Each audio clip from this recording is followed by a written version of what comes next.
Magandang araw mga kaibigan. Bigyan natin ng reaction opinion itong post ni Sir Jen De Leon. Ito si Brigadier General Orlando De Leon. Tungkol ito kay Commodore J. Tariela at Senator Rodante Marcoleta. Sabi ni General De Leon, "This guy," meaning si Tariela, "is trying to hoodwink us in order to save his ass. I didn't hear anybody challenging him to a debate over territorial integrity. What I heard and read was a challenge to debate on the arbitral ruling focusing on the exclusive economic zone on West Philippine Sea. Sana maggan. This guy know how to play with words. He is indeed an adept cheater." Kahapon lang o the other day, napanood ko yung video na I don't know kung sa kongreso ba ito. It's a hearing. Tinatanong ni I think Congressman Marcoleta pa noon, "Are you a PME graduate?" "No, sir." Anong nangyari sa'yo? Something like that. So, sa hearing na yon, inamin mismo sa bunganga ni Commodore Tariela na natanggal siya, expelled o expulsion, natanggal siya sa PMA 3 weeks before graduation because of cheating. Nako, napakabigat na kasalanan yan sa PMA, yung honor code violation. Saludo ako sa mga PMAers, yung kanilang values, ano? I was assigned in PMA 2000 ano bang year? Nakalimutan. 2006 June up to 2009. Although hindi ako PMA graduate, ROTC graduate ako, no? It's an honor for me na inassign nila ako doon at nakapagturo sa mga kadete. Kaya yung mga naturuan kong kadete doon, mga ano na ngayon major ang rango na. Yeah, major na. Kasi yung naabutan ko doon, 2007. Class of 2007, yung unang hanggang mga 2000 plus of. Okay, so medyo kabisado ko ang sistema CPM at saludo ako sa hindi naman lahat wala namang perfectong grupo. Kailan halos 99% basta PMA here, they are true to their courage, yung tatlong I don't know how they call this, yung courage, loyalty, integrity. Saludo ako niyan. So, yung honor code violation, huwag kang magkakamali niyan dahil so, inamin niya. So, from the PMA, I don't know, saan na siya nakagraduate. Philippine Merchant Marine Academy, hindi ko na alam. Hanggang nakapasok siya sa Coast Guard, at ito na, naging Commodore, tagapagsalita. Well, nung minsan, kahanga-hanga rin ang kanyang pagmamahal sa ating bayan. Yes, dapat ipagtanggol natin ang ating soberenya. Wala mang problema yan. Yung pambubuli sa atin ng mga inchik doon sa teritoryo, West Philippines yun, hindi rin ako conforme nun. Dapat tayo magsalita, ipaglaban ang ating karapatan, but in a way na hindi maapektuhan ang nakakarami. What I mean with nakakarami, yung mga OFWs natin sa China, yun ang iniisip ko. Kaya yung ginawa ni Commodore Tariela, yung ginawa niyang caricature o pinaglaruan na dinisrespect ang Chinese leader, to me, hindi na yun katanggap-tanggap.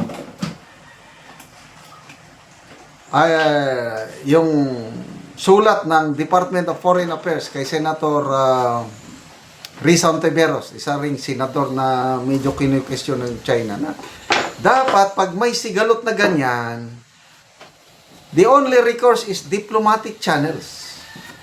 Magprotesta, protesta, protesta, ganun lang. At hindi dinadaan dyan sa karikature na yan na ginawa mong katatawanan.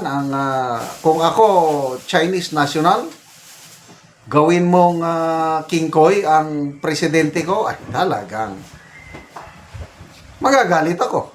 So, ganun ang nangyari. Yung ginawa niyang King Koy ang presidente ng superpower yan, ha.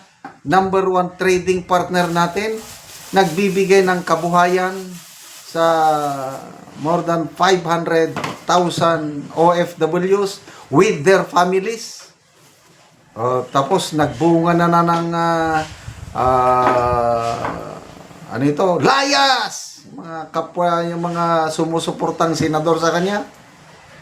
Erwin Tulfo, sino pa? Pangilinan, Risa, layas! Oh, hindi naman natakot ang Chinese Embassy. Sige, layas kami. I-declare nyo kaming persona non grata and lahat. We will close the Chinese Embassy in Manila. We go home. O kung nangyari yun. O ano, may tutulong ba si Commodore Tariela sa pamilya ng mga OFWs? I don't know kung alam ni Commodore Tariela gaano kahirap maging OFW. Alam ko dahil may kapatid ako naging OFW. Marami akong kamag-anak, pamangkin, pinsan, OFW up to now. Noong December, nagbakasyon kami sa Hong Kong. Kitang-kita ko kahirap yung mga OFWs doon.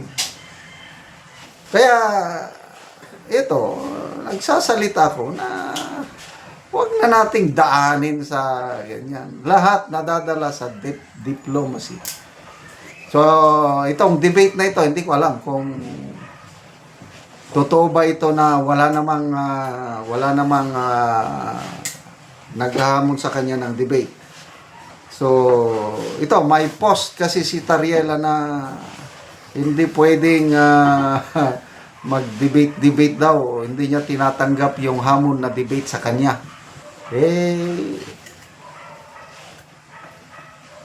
Marunong siyang, according to General De Leon, marunong siyang gumamit ng salita. He is an adept cheater.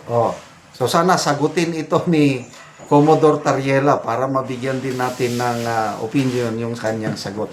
Salamat mga kaibigan sa inyong pagsubaybay sa ating channel.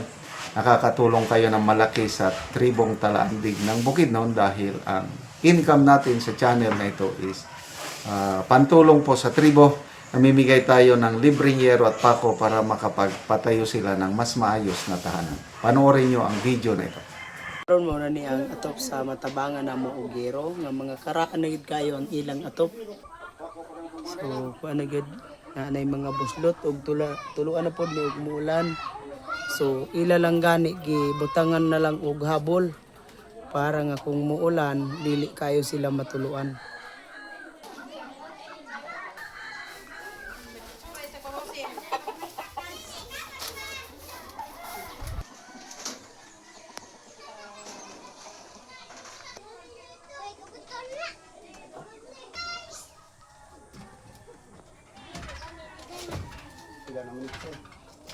So karon niya pila na ni katuig ang imong balay nga mga buslot na? Pito naman katuig mo. Pito na katuig. So dugay-dugay na gyud. Oo, so unsay kuan ngano man niya sa pito na katuig wala mo nakapalit og gero para lang nga mapulian ang inyong atop. Tungod gid sa kalisod. Tungod sa kalisod. Gamo sa rabi ta. Gamo. Adlaw ra og 200 ang adlaw kay. 200 ang adlaw. So kuan lang gyud dito lang gyud sa pagkaon lang mataman. Pagkaon. Oo. So naa kay kuan niya kanang estudyante nga naga-eskwela pa karon. Naa.